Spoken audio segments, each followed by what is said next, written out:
Good morning बच्चों, कैसे हैं आप लोग। उम्मीद करते हैं आप सब लोग अच्छे होंगे। सब लोग मजे में होंगे, ठंडे का मजा ले रहे होंगे, आनंद ले रहे होंगे, है ना। आज हम लोग बात करते हैं ह्यूमन आई की तरफ और ह्यूमन आई को समझते हैं और पढ़ने का प्रयास करते हैं। ठीक है बच्चों, ह्यूमन आई में क्या क्या होता है, कैसे होता है, सब कुछ वर्किंग और विद एनिमेशन के साथ हम लोग देखने का प्रयास करेंगे और समझने का प्रयास करेंगे। चलिए लेट्स स्टार्ट करते हैं हम लोग। तो इंट्रोडक्शन है कुछ इस प्रकार है। हमारा जो ह्यूमन आई है, जानते हैं ह्यूमन आई हमारा मोस्ट प्रीसियस पार्ट है हमारे बॉडी का, जिससे हम लोग दुनिया के अंदर जो भी कलरफुल चीज है उसको हम लोग आसानी से देख सकते हैं ना। 5 सेंसों में से एक बहुत इंपॉर्टेंट सेंस है, जिसकी वजह से हम दुनिया में कोई भी जो भी कलर चीज है, कलरफुल चीजें हैं, चारों तरफ की चीजें हम लोग अपनी आंखों से देख सकते हैं, हमारी प्यारी आंखें। चलिए, हमारी उद्देश्य क्या आज का, पढ़ने का प्रयास करते हैं, है ना। और आज हम लोग ये पढ़ने का प्रयास करेंगे वर्किंग ऑफ ह्यूमन आई, ज्यादातर हम कोशिश करेंगे देखने के लिए। Defect of human eye and their correction के बारे में बात करेंगे, ठीक है। और रिफ्लेक्शन थ्रू प्रिज्म के बारे में भी हम लोग बात करेंगे। आज 3 टॉपिक हम लोग आज ये पढ़ेंगे और आगे हम लोग देखते हैं कैसे ये हमारा ह्यूमन आई की तरफ हम लोग पढ़ने का प्रयास करेंगे, ह्यूमन आई कैसे काम। चलिए तो हम लोग बात करते हैं ह्यूमन आई की तरफ। क्या है ह्यूमन आई, कैसे काम कर रहा है ये, ठीक है। तो देखते हैं। Our eye makes us see the colour of the world. जानते हैं, जैसा कि हम लोग जानते हैं, हमारा आंख है, दुनिया के कलर को देखने का काम करता है। इसमें सबसे इंपॉर्टेंट चीज पहला है कॉर्निया। कॉर्निया क्या होता है? A transparent bulging on the front surface of eye ball, light enters the I through cornea. देखिए सामने वाला जो पार्ट है आपके पास बाहर वाला, इसको कॉर्निया बोलते हैं हम लोग। सेकेंड है iris, the thin and circular diaphragm behind the cornea control the size of प्यूपिल। प्यूपिल के साइज को कंट्रोल करने का काम कौन करता है हमारे पास? आइरिस। देखिए पीछे वाला जो पोर्शन आपके पास दिखाई दे रहा है, इसको हम क्या बोलते हैं? आइरिस बोलते हैं, ठीक है। Next one is pupil, the hole located in the centre of iris that controls the amount of light entering the eye by shrinking और एक्सपेंडिंग। देखिए आइरिस के जस्ट पीछे आपके पास एक सर्कुलर पार्ट ऐसा दिख रहा है जो इसके सेंटर पे होता है। इसको हम लोग क्या बोलते हैं बच्चों? इसको हम लोग प्यूपिल बोलते हैं, ठीक है। प्यूपिल कंट्रोल करता है कि कितनी लाइट हमारे आंखों के अंदर जाएगी। जैसा कि आप लोगों ने देखा होगा कि जब हम लोग उजाले से बहुत जहां ब्राइटनेस बहुत ज्यादा है, वहां से अगर हम डार्क रूम में जाते हैं तो अचानक हमारे सामने अंधेरा जैसा लग जाता है। ऐसा क्यों होता है? क्योंकि बहुत जब उजाले में हम लोग रहते हैं, बहुत उजाले में जब हम लोग देखते रहते हैं, तो हमारी जो आइरिस की साइज है वो थोड़ी सी छोटी हो जाती है। प्यूपिल की साइज जो होती है वो छोटी हो जाती है कॉन्ट्रैक्ट होकर के, है ना। प्यूपिल की साइज जो होती है छोटी हो जाती है। क्यों छोटी हो जाती है? क्योंकि हमारे जो आंखों के अंदर है सफिशिएंट इंटेंसिटी की लाइट पहुंच सके। बहुत ज्यादा इंटेंसिटी की लाइट पहुंचेगी तो हमारी आंखें खराब हो सकती है। सफिशिएंट अमाउंट में लाइट पहुंच सके, सफिशिएंट इंटेंसिटी की लाइट पहुंच सके, इस वजह से हमारी जो प्यूपिल की साइज होती है वो घट जाती है। लेकिन जैसे ही हम डार्क रूम के अंदर आते हैं तो होता क्या है, हमारी जो प्यूपिल की साइज है वो धीरे धीरे एक्सपेंड होती है। क्यों? क्योंकि हमारे आई के अंदर सफिशिएंट अमाउंट की लाइट एंटर करना है, तो आइरिस की साइज बढ़ना पड़ेगा। क्योंकि डार्क रूम में आइरिस अगर उतना ही साइज रहेगा तो लाइट की इंटेंसिटी बहुत ज्यादा नहीं होगी और आपको डार्क रूम में दिखाई नहीं देगा, ठीक है। तो होता क्या है, जैसे आप डार्क रूम में एंटर करते हैं तो ये जो प्यूपिल की साइज है, प्यूपिल की साइज बड़े होने में थोड़ा समय लगता है। और उसी की वजह से देखा होगा आपने कि जब आप किसी लाइट मतलब बाहर से आते हैं उजाले वाले रूम से, अगर जब आप किसी डार्क रूम में एंटर करते हैं तो कुछ समय लगता है आपको दिखाई देने में, है ना। ये काम आपके पास प्यूपिल करता था। प्यूपिल अपनी साइज को चेंज करता था, ठीक है बच्चों। चलिए आगे बढ़ते हम लोग, फिर देखते हैं रेटिना क्या होता है। रेटिना होता है जहां पर हमारे पास स्क्रीन भी बोला जाता है, जहां पे हमारा इमेज फॉर्मेशन होता है, ठीक है। रियल इमेज फॉर्मेशन होता है। जो भी चीज हम देखते हैं उसका इमेज कहां बनता है? हमारे पास रेटिना पे बनता है बच्चों, ठीक है। रेटिना देखिए एकदम पीछे की पार्ट होता है ये, इसको हम क्या बोलते हैं? हम लोग रेटिना बोलते हैं, ठीक है। फिर आगे हम लोग बात करते हैं कि रेटिना जान गए, तो उसके बाद हम लोग बात करते हैं पावर ऑफ एक्कोमोडेशन। वेरी इंपॉर्टेंट है। पावर ऑफ एक्कोमोडेशन का मतलब होता है हमारी जो आई है ना, अब देखिए फोकल लेंथ को एडजस्ट करती है ना, फोकल लेंथ को एडजस्ट करती है by increasing the size of eye lens. देखो आई लेंस की साइज को इंक्रीजिंग या डिक्रीज करता है ना। इसकी साइज को बढ़ा या घटा करके हम फोकल लेंथ को एडजस्ट करते हैं। एक छोटा सा एनिमेशन भी देख लेते हैं इसी पर, क्या होता है, कैसे हम लोग एडजस्ट करते हैं, ठीक है। एक एनिमेशन भी आपको मैं दिखाता हूं, ध्यान से देखिएगा। ये वीडियो तो आपको समझ में आ रहा होगा। एक एनिमेशन दिखाता हूं आपको।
जैसा कि आप देख रहे हैं, देखिए बच्चों, मैं क्या कर रहा हूं, इसको एडजस्ट कर रहा हूं, ठीक है।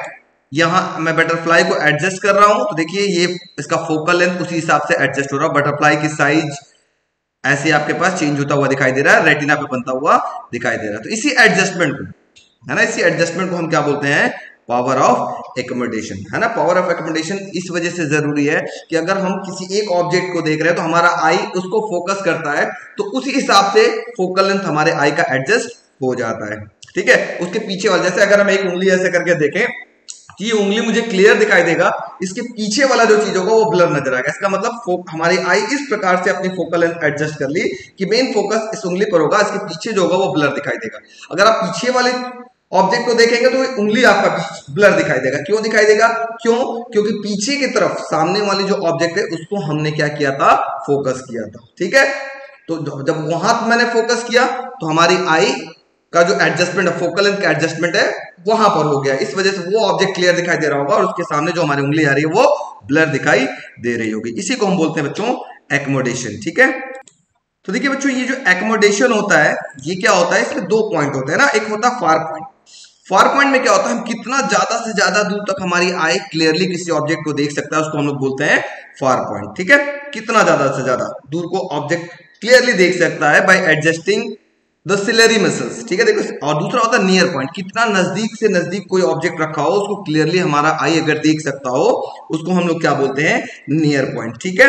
दोनों केस में देखिएगा क्या होता है।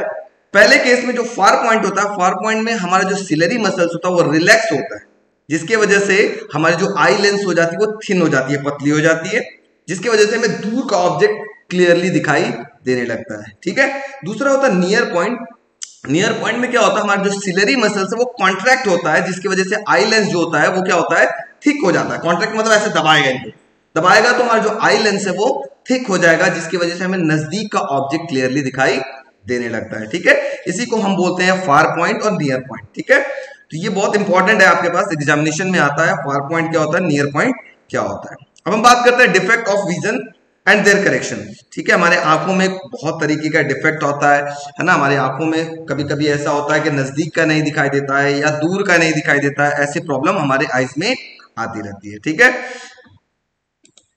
तो the eye may lose its power of accommodation due to some refractive defects. कुछ डिफेक्ट्स आता है, उनमें सबसे पहला है बच्चों मायोपिया या नियर साइटनेस, ठीक है।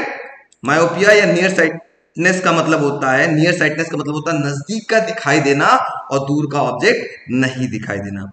इस केस में क्या होता है बच्चों, इस केस में जो इमेज है देखिए रेटिना से पहले बन जा रहा है, लेकिन इमेज बनना कहां चाहिए, अगर आपको क्लियरली देखना है तो आपका इमेज बनना चाहिए रेटिना पर। अगर रेटिना से पहले बन जाएगा तब तो आपको इमेज क्लियर दिखाई नहीं देगा। तो आपका इमेज फाइनली बनना कहां चाहिए, रेटिना पर बनना चाहिए, रेटिना से पहले नहीं और रेटिना के बाद नहीं, ठीक है। ये किस कारण से होता है, इसमें सबसे पहला कारण है आई बॉल की साइज बढ़ जाना due to excessive curvature of eye lens, और आई लेंस की कर्वेचर को भी बढ़ जाना, जिसकी वजह से हमें ये दिखाई नहीं देता। चलिए एक छोटा सा एनिमेशन इसमें भी देख लेते हैं और समझने का प्रयास करते हैं कैसे इसको हम लोग सही करते हैं, करेक्ट कैसे करते हैं, इसकी करेक्शन कैसे होती है वो भी हम लोग सीखने का प्रयास करते हैं, ठीक है। इसमें देखिए हम लोग क्या करेंगे, कॉन्केव लेंस का यूज करेंगे। कॉन्केव लेंस यूज करके हम जो इमेज पहले बन रहा था उसको डाइवर्ज करके पीछे हम लोग भेजने का प्रयास करेंगे। चलिए एक एनिमेशन देखते हैं। तो देखते हैं बच्चों, ये देखिए क्या हो रहा है मायोपिक आई में। अब हम लोग बात करते हैं मायोपिया में देखिए एक्चुअली होता क्या है। एक्चुअल पोजीशन में अगर हम लोग देखा जाए तो ये ऑब्जेक्ट आपके पास यहां कहीं होता है, देखिए कहां होता है, रेटिना से पहले होता है। और इमेज आपके पास कैसा दिखाई दे रहा है, देखिए यहाँ ब्लर दिखाई दे रहा है, दिख रहा है आपके स्क्रीन पर, ये ABCD लिखा हुआ है। आप डॉक्टर के पास जाते होंगे तो ऐसा आपको देखने के लिए मिलता होगा, ये ब्लर दिखाई दे रहा है, ठीक। क्यों? क्योंकि जो इमेज है वो कहां बन रहा है, रेटिना से पहले। तो हमको क्या करना पड़ता है, हमको कोई एक ऐसा लेंस जिसको हम बोलते हैं कॉन्केव लेंस का मदद लेना पड़ता है। इस मदद से क्या होगा, कॉन्केव लेंस क्या करता है, लाइट को डाइवर्ज करता है, जिसकी वजह से लाइट और दूर जाकर के मिलती हुई नजर आएगी, ठीक है। वो क्या करेगा, कॉन्केव लेंस क्या करेगा, ये जो इमेज पहले बन रहा था ना इसको ले कहां तक पहुंचाने का कोशिश करेगा, कहां तक, रेटिना तक पहुंचाने का कोशिश करेगा। हम ऐसा कॉन्केव लेंस लेंगे जिसका फोकल लेंथ इस प्रकार से मिल जाए कि जो हमारा इमेज पहले ना मिल करके कहां बन जाए, रेटिना पे बन जाए। तो देखिए मैं धीरे धीरे जब यह कॉन्केव लेंस लिया और एडजस्ट करना स्टार्ट किया, देखिए मैं इमेज को पीछे भेज रहा हूँ, एडजस्ट करना स्टार्ट किया और देखिए इमेज थोड़ा थोड़ा एकदम साफ होने लगा, क्लियर होने लगा। लेकिन जैसे ही रेटिना पर जाकर के इमेज बनेगा, देखिए एकदम क्लियर हो गया आपके पास इमेज। जैसे ही रेटिना पर आपके पास बना, इमेज हो गया क्लियर। इसका मतलब मायोपिक आई में जो मायोपिक आई है उसके डिफेक्ट को दूर करने के लिए हम किस टाइप का लेंस यूज करते हैं?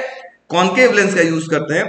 और कॉन्केव लेंस की मदद से हम क्या करते हैं, हमारा जो मायोपिक डिफेक्ट है, मायोपिया है, जो नियर साइटनेस है, उसको हम लोग डिफेक्ट को दूर करते हैं। ठीक है, अब इसमें एक और भी चीज देख सकते हैं। अगर मैं क्या करूं कि और फोकल लेंथ इसका बढ़ाते जाऊं, देखो ऐसे करते जाऊं तो भी ब्लर होता चला जाएगा। देखिए अगर इमेज रेटिना से पीछे गई तो भी ब्लर हो गया। लेकिन हमको कैसा कॉन्केव लेंस यूज करना है? ऐसा कॉन्केव लेंस यूज करना है जिसके द्वारा इमेज कहां पे बन जाए, हमारे पास रेटिना पे बन जाए, जिसकी वजह से देखिए एकदम क्लियर इमेज दिखाई देने लगता है। ठीक है, तो ऐसा ही हमें लेंस की जरूरत पड़ती है।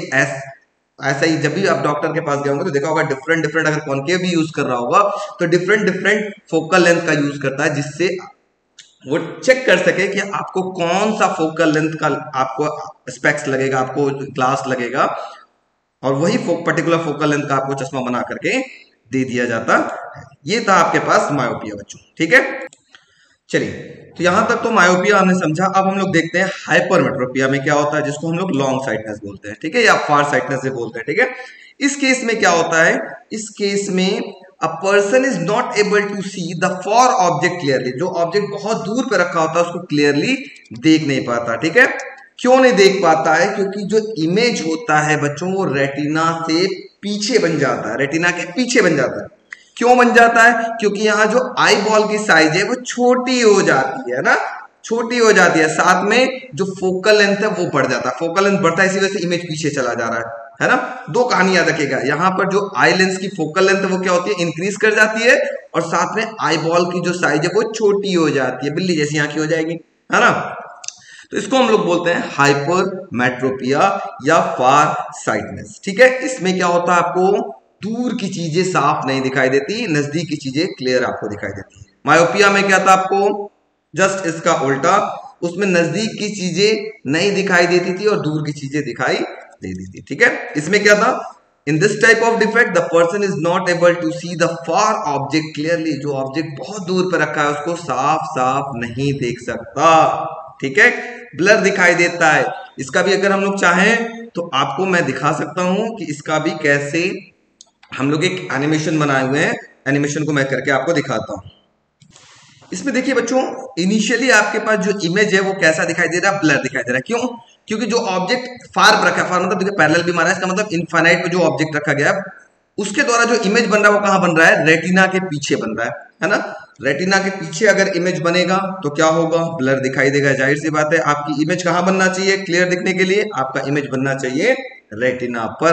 तो मैंने क्या किया, अब देखो मैं इसको एडजस्ट करूंगा, कौन सा लेंस, कैसे इसको करेक्ट करूंगा। करेक्ट करने का सिंपल सा तरीका, इसमें हम कॉन्वेक्स मिरर यूज करेंगे एक पर्टिकुलर फोकल लेंथ का, जिसके वजह से जो हमारा इमेज है वो कहां बन जाए, रेटिना पर बन जाए, रेटिना के बियॉन्ड से खसकते कहां आ जाए, रेटिना पर एकदम आ जाए, जिससे हमें क्लियरली दिखाई देने लगेगा। देखिए मैंने एनिमेशन के थ्रू आपको दिखा रहा हूं। मैं देखिए एक कॉन्वेक्स लेंस यूज किया और धीरे धीरे इसकी फोकल लेंथ को मैं चेंज कर रहा हूं, कम कर रहा हूं, कम कर रहा हूं, कम कर रहा हूं, कम कर रहा हूं, कम कर रहा हूं, जिसके वजह से देखिए ये देखिए एकदम रेटिना पर जैसे ही आएगा इमेज आपको एकदम देखिए क्लियर दिखाई दे रहा है। देखिए यहाँ पे जो टेक्स्ट लिखा हुआ है एकदम आपको क्लियर दिखाई देने लगा। इसको हम क्या बोलते हैं बच्चों, हाइपरमेट्रोपिया या लॉन्ग साइटनेस भी इसको हम बोलते हैं, मतलब दूर का दिखाई देना, नजदीक का नहीं दिखाई देना। अब फिर अगर हम इसकी फोकल लेंथ बहुत कम कर दें तो भी क्या होगा, देखो बहुत कम कर देंगे तो भी ब्लर हो जाएगा, है ना, ब्लर हो जाएगा। इसका मतलब इमेज पहले बन जा रहा है रेटिना से, रेटिना से पहले नहीं बनना चाहिए।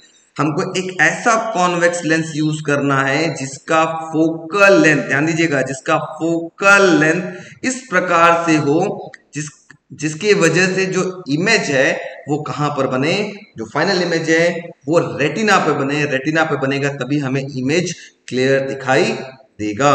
ये था हमारे पास बच्चों हाइपरमेट्रोपिया। बात समझ में आ गई आप लोग को? चलिए तो अब आगे बढ़ते हैं बच्चों हम लोग। नेक्स्ट आपके पास डिफेक्ट है जिसको हम लोग क्या बोलते हैं बच्चों, प्रेसबायोपिया। अब प्रेसबायोपिया के अंदर क्या होता है उसको भी हम लोग समझने का प्रयास करते हैं, ठीक है। प्रेसबायोपिया में क्या होगा, जब हम लोग बूढ़े हो जाते हैं, है ना, जब हम लोग बूढ़े हो जाते हैं तो हमारी जो सिलेरी मसल्स होती है वो क्या होती है, थोड़ा कमजोर पड़ जाती है, वीक हो जाती है ना। Due to the weakening of ciliary muscles हम लोग क्या करते हैं, नजदीक की ऑब्जेक्ट या दूर की ऑब्जेक्ट क्लियरली नहीं देख पाते। ऐसे डिफेक्ट को हम क्या बोलते हैं, प्रेसबायोपिया। किसके वजह से हुआ, वीकनिंग ऑफ सिलेरी मसल्स। जो सिलेरी मसल्स क्या काम कर रहा था, आपकी आई लेंस की साइज को बढ़ा या घटा रहा था ना, कंप्रेस या रिलैक्स कर रहा था, वो कमजोर हो जाता है बेचारा। बहुत बूढ़े होने के बाद जैसे देखते हो दादाजी लोग को झुर्रियां पड़ जाती हैं, स्किन अभी नए नए आप लोग हो तो स्किन बहुत एकदम बढ़िया सा फिट फाट स्किन है आपके पास, है ना।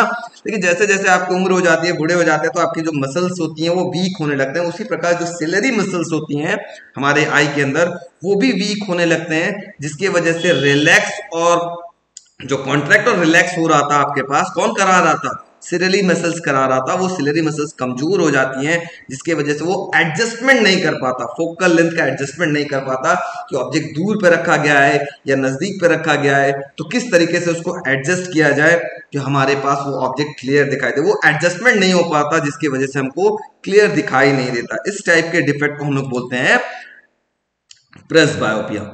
इसको, इस टाइप के डिफेक्ट को दूर करने के लिए हम लोग क्या करते हैं बच्चों, देखा होगा दादाजी लोग जो चश्मा यूज करते हैं उसमें बाईफोकल लेंथ होता है। बाईफोकल लेंथ समझते हैं, दो दो लेंस होता है। देखिए एक ऊपर अलग लेंस और नीचे अलग लेंस। नीचे वाला जो लेंस होता है वो कॉन्वेक्स होता है और जो ऊपर वाला लेंस होता है वो कॉनकेव होता है। मैं इस टाइप का फोकल इस टाइप का आपको कुछ चश्मे और दिखा रहा हूं, देखिए कैसे कैसे होते हैं। तो आप ये दो तरीके का, इस तरीके का भी आपने चश्मा देखा होगा। देखिए इसके बीच में भी कुछ ऐसा दो दो लेंस लगा हुआ है ना। ऊपर वाला कॉनकेव है, नीचे वाला कॉन्वेक्स है। इस टाइप के जो आपके पास प्रेसबायोपिया है, जिसमें दोनों प्रॉब्लम होती है, दूर की और नजदीक की दोनों नहीं दिखाई देती, है ना, उस टाइप के डिफेक्ट को दूर करने के लिए हम बाईफोकल लेंथ वाला लेंस को यूज करते हैं। आजकल तो ऐसा भी आ रहा है, आपको ये बीच में जो लाइन दिख रही है ना, ये भी नहीं दिखती, एकदम ट्रांसपेरेंट हो जाएगा, लेकिन नीचे कॉन्वेक्स होता है ऊपर कॉनकेव होता है। ऐसा भी कुछ ग्लासेस आजकल मार्केट में आ रही है, ठीक है। ये है आपके पास प्रेसबायोपिया डिफेक्ट को दूर करने के लिए यूज होने वाला लेंस। बाईफोकल लेंथ यूज करते हैं। बाईफोकल का मतलब बाई मतलब दो, है ना, कॉन्वेक्स और कॉनकेव दोनों इसमें लगा होता है। चलिए ठीक है, ये हमारे पास तीन टाइप के डिफेक्ट थे जो हमारे ह्यूमन आई के अंदर पाया जाता है। इसके अलावा भी एक डिफेक्ट है एस्टिग्मेटिज्म, इसको आपको पढ़ना नहीं है, सिलेबस में नहीं है, तो डोंट वरी अबाउट दैट। चलिए आगे बढ़ते हैं, हम लोग रिफ्रैक्शन थ्रू प्रिज्म के बारे में बात करते हैं। प्रिज्म से जो रिफ्रैक्शन होता है उसमें क्या होता है, ठीक है। तो जैसा कि हम लोग जानते हैं बच्चों कि जब लाइट एक मीडियम से दूसरे मीडियम की तरफ जाती है, when light goes from one medium to another medium it bend towards the normal, है ना, नॉर्मल की तरफ बेंड होता है। मतलब जब लाइट एक मीडियम से दूसरे मीडियम की तरफ जाती है वो नॉर्मल की तरफ बेंड होता है, ठीक है। तो प्रिज्म के अंदर भी कुछ ऐसा ही होते हैं, ठीक है। A prism is a solid figure having two triangular bases and three rectangular surfaces. The angle between each surface is known as the angle of prism. ठीक है, देखिए ये इंसिडेंट रे गया, ठीक है। मोनोक्रोमेटिक लाइट यूज करते हैं। Monochromatic light का मतलब होता है बच्चों सिंगल कलर की लाइट, ठीक है। मोनोक्रोमेटिक लाइट का मतलब होता है सिंगल कलर की लाइट। जब हम पास करा रहे हैं प्रिज्म से, तो देखिए ये सबसे पहले आपके पास एक लाइट रिफ्रैक्ट हो रहा है ना, रिफ्रैक्ट हो रहा है, फिर लाइट वापस इस प्रिज्म से क्या हो रहा है, बाहर निकल रहा है, जिसको हम इमर्जेंट रे बोलते हैं, ठीक है। तो ये कैसे ड्रॉ करते हैं, वो ड्रॉ करने का तरीका भी मैं आपको सिखाता हूं। इसका डायग्राम एग्जाम में बहुत इंपॉर्टेंट है, बहुत बहुत इंपॉर्टेंट है, एग्जाम में आपके पास पूछा जाता है, ठीक है। कैसे ये काम करता है, ये क्या है, सब कुछ पूछा जाता है आपके पास, ठीक है। तो चलिए देखते हैं कैसे इसको ड्रॉ किया जाता है। तो बच्चों कैसे ड्रॉ करना है देखते हैं हम लोग। हमने एक प्रिज्म लिया और प्रिज्म से सबसे पहले हमने क्या किया, एक व्हाइट लाइट यहाँ से ऐसे मैंने पास कराया। इसका कलर भी मैं व्हाइट कर लेता हूँ कि आपको समझ में आसानी से आ जाए, ठीक है। मैं क्या करता हूँ, एक व्हाइट लाइट उठाता हूँ ये, और इनको हम बना लेता हूँ व्हाइट, ठीक है। मैं व्हाइट लाइट इस प्रिज्म से करता हूँ पास, ठीक। जब एक प्रिज्म से व्हाइट लाइट पास होगा बच्चों तो क्या होगा, आप लोग जानते हैं, बहुत अच्छे तरीके से आप लोग जानते हैं। जब एक प्रिज्म से व्हाइट लाइट पास होगा, जैसे ही ये टकराया, first of all you have to draw normal. इस सरफेस के परपेंडिकुलर एक लाइन ड्रॉ कर लीजिएगा, इसको हम बोलते हैं नॉर्मल। इसको हम लोग क्या कर लेंगे, डॉटेड लाइन से रिप्रेजेंट कर लेंगे। चलिए नॉर्मल को भी हम क्या करते हैं, डॉटेड लाइन से रिप्रेजेंट कर लेंगे। ये हमारे पास हो गया नॉर्मल, ठीक है, इसको हम करते हैं डॉटेड लाइन से रिप्रेजेंट। ये हमारा हो गया नॉर्मल, इसका नाम हम लोग लिख लेते हैं N1, ठीक। अब लाइट क्या होगा, अब लाइट देखिए ध्यान से समझने का प्रयास करिएगा। जब ये हो गया नॉर्मल और ये हो गया कौन सा रे, इंसिडेंट रे, ठीक है। ये व्हाइट लाइट जो आया था इसका नाम क्या था आपके पास, इंसिडेंट रे। तो ये एंगल क्या बनाएगा, हमेशा जो एंगल बनता है नॉर्मल और रे के बीच का बनता है, ठीक है। तो ये हो गया नॉर्मल और ये हो गया इंसिडेंट रे, इनके बीच का ये एंगल कहलाएगा एंगल ऑफ इंसिडेंस, ठीक है। अब लाइट क्या होगा, लाइट जा रहा है रेयर से डेंसर की तरफ, तो ये नॉर्मल की तरफ बेंड हुआ कुछ इस प्रकार से। इस रे का नाम होगा आपके पास रिफ्रैक्टेड रे। लेकिन जैसे ही ये किसी दूसरे सरफेस को टकराएगा, again you have to draw normal, आपको फिर से एक नॉर्मल ड्रॉ करना होगा। और नॉर्मल कहां मिलता है, हम लोग को पता नॉर्मल इस सरफेस के परपेंडिकुलर होगा, ठीक है। तो ये हो गया रिफ्रैक्टेड रे, और ध्यान से समझिएगा ये हो गया नॉर्मल और ग्रीन वाला हो गया रिफ्रैक्टेड रे। तो ये एंगल क्या बनाएगा, एंगल ऑफ रिफ्लेक्शन, इसको R1, और ये भी कहलाएगा एंगल ऑफ रिफ्लेक्शन, इसको क्या बोलेंगे R2, ठीक है। तो ग्रीन वाला आपके पास क्या कहलाने लगा बच्चों, ग्रीन का पोर्शन आपके पास कहलाने लगा रिफ्रैक्टेड रे, रिफ्रैक्टेड रे, ठीक है। अब लाइट क्या होगा, ध्यान से समझिए। अब लाइट चूंकि इस प्रिज्म के अंदर तो रुकेगा नहीं, प्रिज्म से बाहर भी निकलेगा, प्रिज्म से बाहर निकलेगा जैसे ही, क्योंकि ट्रांसपेरेंट मीडियम है, तो ये कहलाएगा इमरजेंट रे, बाहर निकल चुका है। इस रे का नाम क्या होगा आपके पास, इमरजेंट रे, इमरजेंट रे, ठीक है। अब नॉर्मल ये हो गया, ये इमरजेंट रे हो गया, इनके बीच का ये जो एंगल कहलाएगा ये कहलाएगा एंगल ऑफ इमरजेंस, ठीक है। बहुत सिंपल सा डायग्राम है, आप डायग्राम आराम से बना सकते हैं, कोई प्रॉब्लम नहीं होगा। अब क्या करना है, इस रे को आप एक्सटेंड करिएगा, इंसिडेंट रे को आप एक्सटेंड कर लीजिएगा, ठीक है, डॉटेड लाइन से एक्सटेंड करिएगा, सॉलिड से नहीं, ठीक है। उसी प्रकार इस इमरजेंट रे को भी आप एक्सटेंड करिएगा, ऐसे डॉटेड लाइन से आप एक्सटेंड करिएगा, ठीक है। मैं थोड़ा इसको बुला लेता हूं, ऐसे अलग से डॉटेड लाइन बना लेता हूं और यहाँ पे एडजस्ट कर दूंगा, ठीक है। मैं ये डॉटेड लाइन से इसको मैं बुला लेता हूं, ये इमरजेंट रे था, ठीक है। ये दोनों जहां मीट किए बच्चों, ठीक है, ये देखो, ये आपके पास इंसिडेंट रे को हम एक्सटेंड कर दिए और ये इमरजेंट रे को एक्सटेंड कर दिए, ये दोनों जहां मिले बच्चों, यहां पर एक एंगल बनेगा, इस एंगल को हम बोलते हैं एंगल ऑफ डेविएशन। डेल्टा से भी रिप्रेजेंट करते हैं या डी से भी रिप्रेजेंट, ठीक है। तो बहुत सिंपल है, और ये एंगल कहलाता है आपके पास एंगल ऑफ प्रिज्म, जिसको ए से रिप्रेजेंट किया जाता है, ठीक। तो आपको एक इक्वेशन लिखना पड़ता है, इसके आधार पर इक्वेशन क्या लिखना पड़ता है वो भी मैं आपको बता देता हूं। ये होता है बच्चों, बहुत इंपॉर्टेंट इक्वेशन है, आपको लिखने के लिए आ सकता है या चेक करने के लिए ऑब्जेक्टिव में भी आ सकता है। ये होता है बच्चों आपके पास angle of incidence plus angle of emergence, जो होता है बच्चों वो किसके बराबर होता है, वो होता है एंगल ऑफ डेविएशन, ठीक है, प्लस एंगल ऑफ प्रिज्म के बराबर होता है, ठीक है। ये एग्जाम में आपके पास क्वेश्चन आ सकता है। दूसरा, कुछ इंपॉर्टेंट नोट भी आपके पास एग्जामिनेशन में पूछे जा सकते हैं कि बताइए ये जो डेल्टा है ये मिनिमम कब होगा, ये जो डेल्टा है आपके पास ये मिनिमम कब होगा, डेल्टा की वैल्यू, डेल्टा है ना ये एंगल ऑफ डेविएशन, ये मिनिमम कब होगा, डेल्टा मिन कब होगा, ठीक है। इसके लिए दो कंडीशन है। पहला, अगर फिगर देख करके लिए कहे कि आप पहचानो कि ये डेल्टा मिनिमम कब होगा, तो आप बताओगे कि ये जो रिफ्रैक्टेड रे है ग्रीन वाला और ये प्रिज्म का बेस है, दोनों एक दूसरे के पैरेलल होगा, तब ये डेल्टा मिनिमम होगा। तो आप लिख देना, if refracted ray becomes parallel to base of the prism, then delta की वैल्यू क्या होगा, मिनिमम, इसको बोलते हैं एंगल ऑफ मिनिमम डेविएशन, ठीक है। और दूसरा भी आप बता सकते हैं कि ये डेल्टा मिनिमम कब होगा, तब होगा, एक और कंडीशन होता है, जब angle of incidence angle of emergence के बराबर हो जाए और साथ में angle of refraction R1 R2 भी आपस में इक्वल हो जाए, तब भी ये डेल्टा की वैल्यू क्या होगी, मिनिमम होगी। समझ में आ गया ये प्रिज्म, ठीक है। ये डायग्राम आपके पास एग्जामिनेशन में आता है, ठीक। इसके बाद हम लोग पढ़ेंगे डिस्पर्जन ऑफ लाइट के बारे में। देखो ये देखिए डिस्पर्जन ऑफ लाइट, देखिए देखिए देखिए 7 कलर में आपके पास लाइट ये टूट रहा है ना।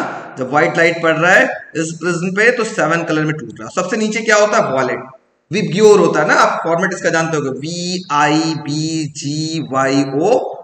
7 कलर का नाम होता है। V का मतलब वॉलेट, I का मतलब इंडिगो, B का मतलब ब्लू, VIB, फिर उसके बाद आता है G for green, VIBGYOR, Y का मतलब होता है येलो, O का मतलब होता है ऑरेंज, R का मतलब होता है रेड, है ना। इसी के आधार पर हम लोग जानते हैं कि जो रेड होता है उसकी वेवलेंथ सबसे ज्यादा होती है और जो आपके पास वॉलेट होता है उसका वेवलेंथ सबसे कम होता है। ठीक है, तो ये हमारे पास है प्रिज्म का डिस्पर्जन। और यहाँ पर जो स्क्रीन पे 7 कलर आपको दिखाई देंगे, इस बैंड ऑफ 7 कलर्स को हम क्या बोलते हैं, इसको हम बोलते हैं spectrum. Band of 7 colours obtained on a screen is called spectrum. अब क्वेश्चन ये अराइज होता है कि ये 7 कलर में क्यों टूटे, क्योंकि आपका आंसर होगा because white light consist of 7 colours. जो व्हाइट लाइट होते हैं वो 7 कलर के होते हैं and all the colours 7 colour से मिलकर के बने होते हैं because all the colours have different different wavelength. सभी कलर्स के वेवलेंथ अलग अलग होते हैं। इसी वजह से जब व्हाइट लाइट प्रिज्म से पास करता है तो सारे कलर अलग अलग अपने रंग दिखाने लगते हैं कि हम भी यूनिक कलर हैं। ठीक है, हम लोग मिल करके व्हाइट को बनाए हुए हैं। ये व्हाइट, ये सारे कलर की महानता है जो छुपे रहते हैं, दिखाई नहीं देते, है ना।